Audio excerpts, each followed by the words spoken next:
श्री परमात्मा नमः। मैं आचार्य हृदय अवस्थी आप सभी का शास्त्र चर्चा चैनल पर हार्दिक स्वागत करता हूँ। प्रातः स्मरणीय पूज्य गुरु जी पंडित भगवत शरण शोभी व्याकरण विभाग के पूर्व विभागाध्यक्ष काशी विश्वविद्यालय वाराणसी हम लोगों को शास्त्र के आधार पर चरक संहिता के प्रथम अध्याय का ज्ञान दे रहे हैं। आप तपोनिष्ठ हैं, वेद पुराण और धर्मशास्त्र विशेषज्ञ व्याकरण के विशेष रूप से ज्ञाता होने के कारण जो इसका असली अर्थ है, शास्त्रीय अर्थ है, वो हमको आप सिखा रहे हैं। तो चलते हैं गुरु जी की ओर। यल्लीलायित विश्वमेतदखिलं यस्मिन् पुनर्लीयते यस्मात् स्थावर जंगमात्मकमिदं लोकं दरीदृश्यते भासा यस्य विभान्ति सर्वजगतः ज्योतिंषि सर्वात्मना तं देवं जगदेककारणमयं वन्दे त्रिलोकीश्वरम्। कृष्णाय वासुदेवाय हरिये परमात्मने प्रणतक्लेशनाशाय गोविंदाय नमो नमः। शास्त्र चर्चा इस चैनल से संबद्ध सभी विद्वद्गण, सभी जिज्ञासु छात्र वृंद, सहृदय सज्जन वृंद एवं इस चैनल के व्यवस्थापक आचार्य हरिहृदय अवस्थी जी, आप सभी का चरक संहिता के शारीर स्थान के कतिधा पुरुषीय शरीराध्याय में स्वागत है। आज हम लोग इस अध्याय के 100वें श्लोक से अपने विचार को प्रारंभ कर रहे हैं। इस श्लोक में कहा गया है, विषय प्रवणम सत्वम धृतिभृंशान्न शक्यते नियंतु महितादर्थात् धृतिर्हि नियमात्मिका। तो इसमें जो मुख्य विचार है कि धृति भ्रंश जब होती है तो क्या होता है, क्या फर्क पड़ता है, क्या स्थिति होती है, कैसे उसका स्वरूप व्यक्ति का होता है, ये इन्होंने इसमें बतलाया। तो धृति करती क्या है? तो धृति जो है, धृतिर्हि नियमात्मिका। धृति जो है वो मन का नियंत्रण करती है। मन का नियंत्रण करने का ही कार्य धृति का है। और यदि धृति का भ्रंश हो जाए तो धृति भ्रंशात जब हो जाता है तो विषय प्रवणम सत्वम,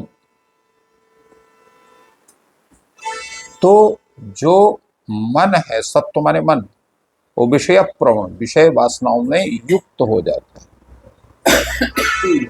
और फिर क्या होता है उससे? धृति भ्रंशात न शक्यते।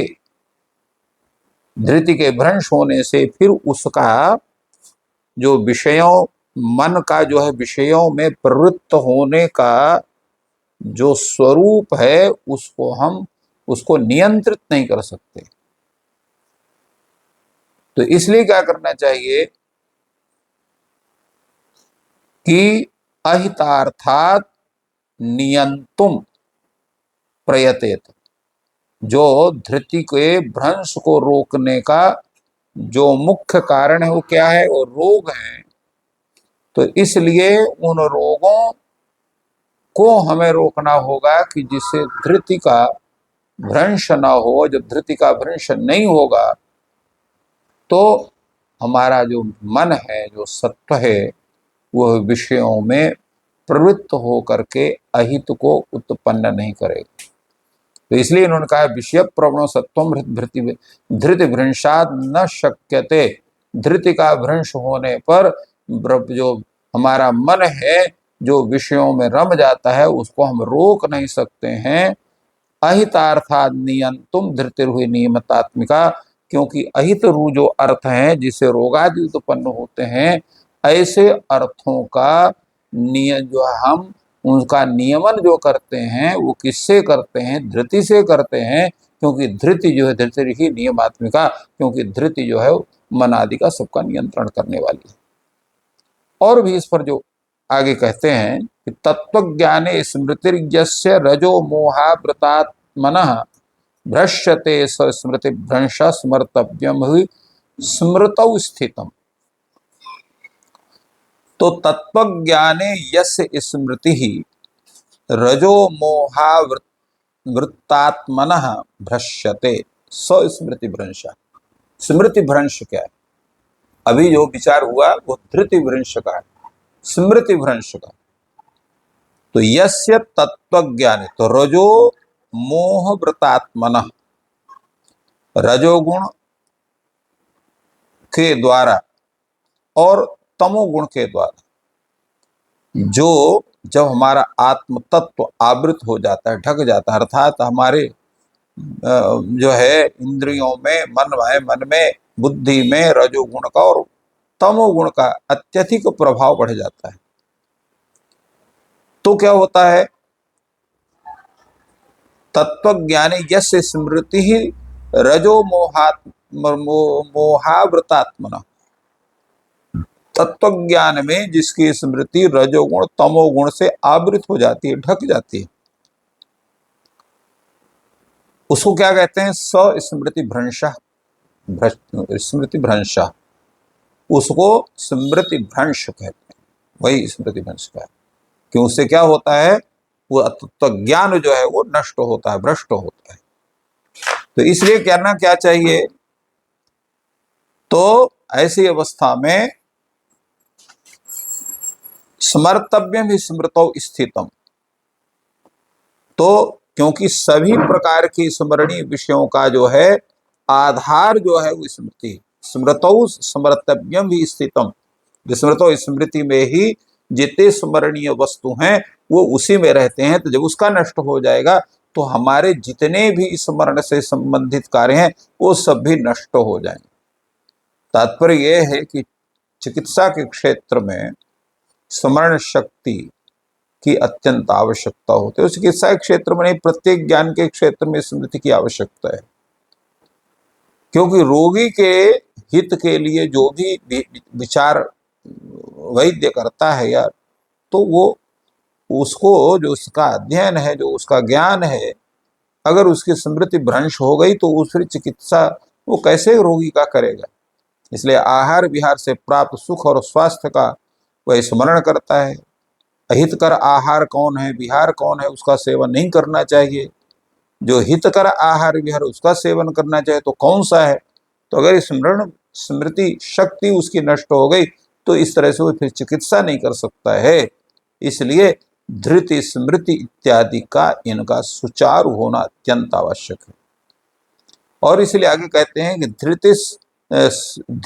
धृति स्मृति विभ्रष्टा कर्म यत् कुरुते शुभम प्रज्ञापराभम तम विद्यात् सर्वोध प्रकोपणम। और जिसका बुद्धि धैर्य स्मृति नष्ट हो गई तो वो जो भी कर्म करेगा वो अशुभ कर्म करेगा। अशुभम यत् कुरुते कर्म, तो फिर क्या करेगा? जब उसकी विचार शक्ति नष्ट हो गई, मन का नियंत्रण समाप्त हो गया, स्मरणीय वस्तु जो है वो नष्ट हो गई, तो जो भी वो कर्म करता है वो अशुभ कर्म करता है। तो वो क्या करता है? सर्वदोष प्रकोपणम प्रज्ञापराधम तद विद्यात्, सभी दोष का प्रकोप करने वाला जो कर्म होता है, अब ऐसे ही कर्म को प्रज्ञापराधम तद विद्यात्, उसी को प्रज्ञापराध कहते हैं। तो वो प्रज्ञापराध कि जिसमें हमारे संपूर्ण जितने हमको उत्थान हमारा करने वाले जो श्रेष्ठ गुण हैं वही सब प्रभावित होते हैं। तो हमारा जो कर्म है जो भी होगा वो गलत ही होगा, और गलत कर्म करना ही जो है वो प्रज्ञापराध के अंतर्गत माना गया।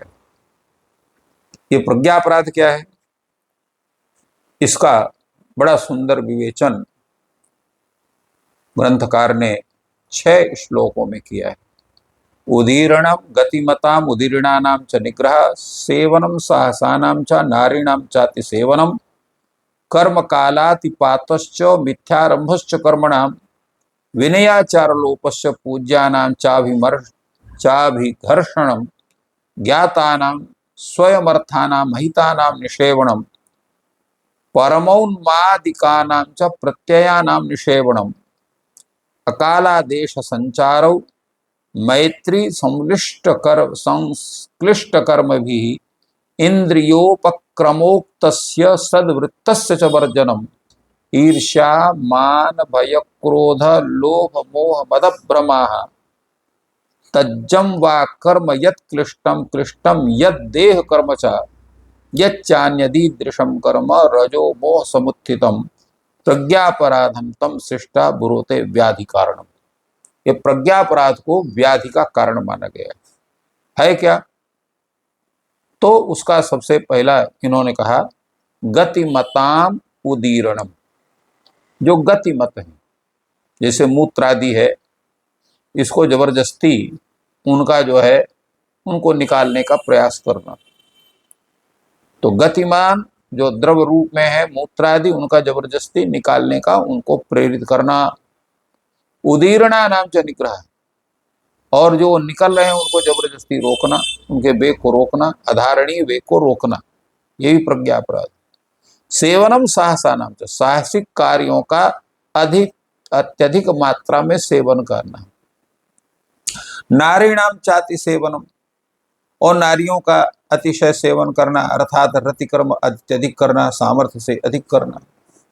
कर्म कालातिपातश्च, कार्य और काल का अतिक्रमण करना, जिस कार्य जिस समय पर जो कार्य होना चाहिए उसको करना, व्यर्थ समय बिताना इत्यादि जो है।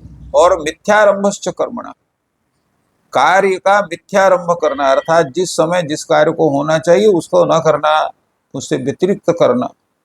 विनयाचार लोपश्च, किसके प्रति विनय करना है, कौन से आचार का पालन करना है, उसका अभाव करना, उसका परित्याग कर देना।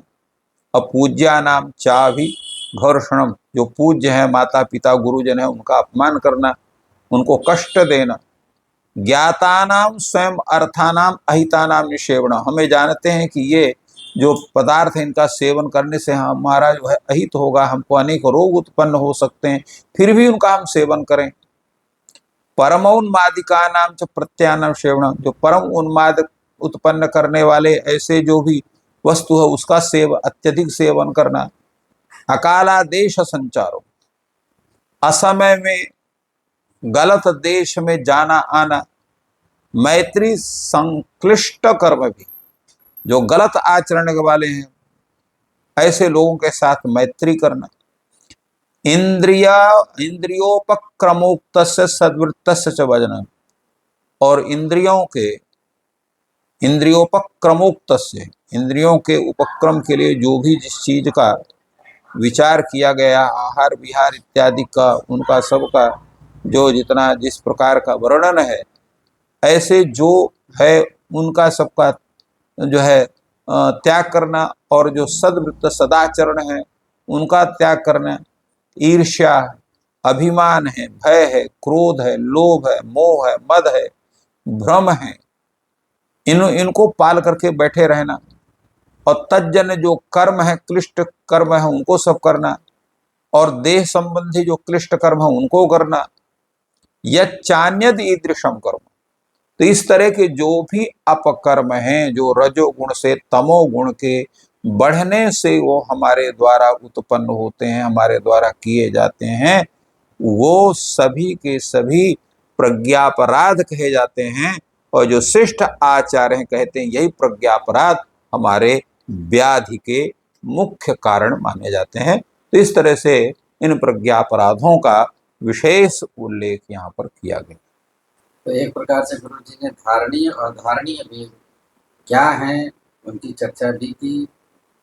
बहुत ही गूढ़ अर्थ है, इसका अभ्यास करना है, चिकित्सा करनी है। आपका दिन शुभ हो। धन्यवाद।